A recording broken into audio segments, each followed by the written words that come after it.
5 seconds. Comments.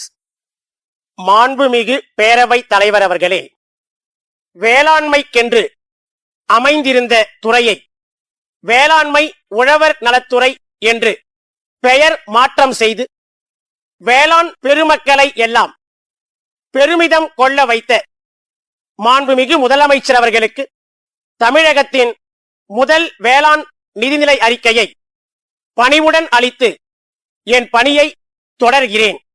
இன்று மனித நாகரீகம் பன்மடங்கு உயர்ந்தாலும் உணவின்றி உயிர் வாழ இயலாது என்பதில் யாருக்கும் மாற்று கருத்து இருக்காது. பெருகி வரும் மக்கட்தொகைக்கு உணவளிக்கும் வகையில் மண்ணை மாற்றி காட்டும் மகத்துவம் பெற்றவர்கள் உழவர் பெருமக்கள் என்றால் அது மிகையாகாது. அவர்களை உயர்த்தி அழகு பார்க்கும் அரும் பெரும் நோக்கத்தோடு இந்த வேளாண்மை நிதிநிலை அறிக்கை இன்று இப்பேரவை முன்பு வைக்கப்படுகிறது என்பதை தெரிவித்துக் கொள்கிறேன்.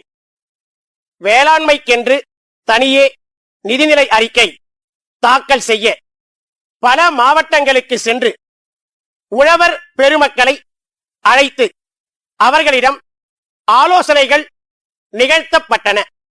உணவு தன்னிறைவை தமிழகம் ஓரளவு எட்டிவிட்டது என்பதை நமது உற்பத்தி திறனை வைத்து உறுதி செய்ய இயலும்.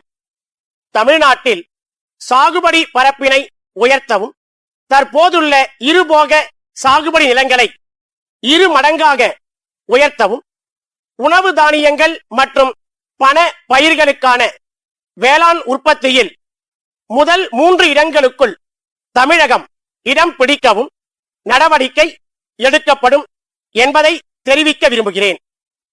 வேளாண்மையில் ஒட்டுமொத்த வளர்ச்சியையும் ஒருங்கிணைந்த வளர்ச்சியையும் அடையும் பொருட்டு இத்துறை பல்வேறு திட்டங்களை செயல்படுத்தவிருக்கிறது என்பதனை தெரிவித்துக் கொள்ள விரும்புகிறேன்.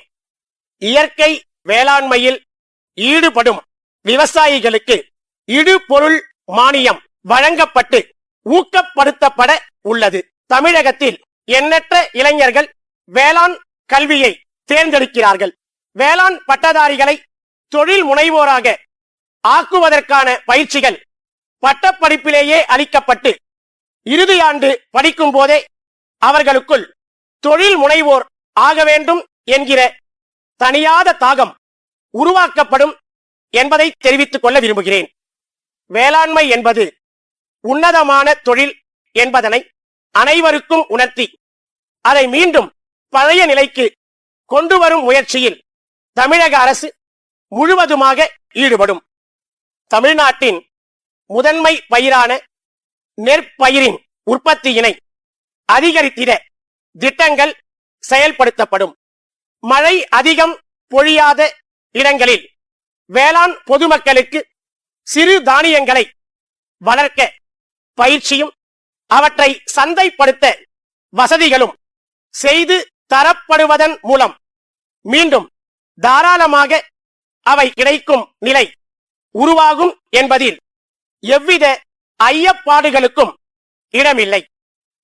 அறுவடை காலங்களில் விளைபொருட்களின் விலை வீழ்ச்சியிலிருந்து விவசாயிகளை பாதுகாக்கும் பொருட்டு ஒழுங்குமுறை விற்பனை கூடங்கள் மூலம் விவசாயிகளிடமிருந்து நேரடியாக குறைந்தபட்ச ஆதரவு விலையில் கொள்முதல் செய்ய நடவடிக்கை எடுக்கப்படும் என்பதை தெரிவித்துக் கொண்டு நல்வாய்ப்பிற்கு மீண்டும் ஒரு முறை எனது மனமார்ந்த நன்றியை தெரிவித்து எனது உரையை நிறைவு செய்கிறேன்.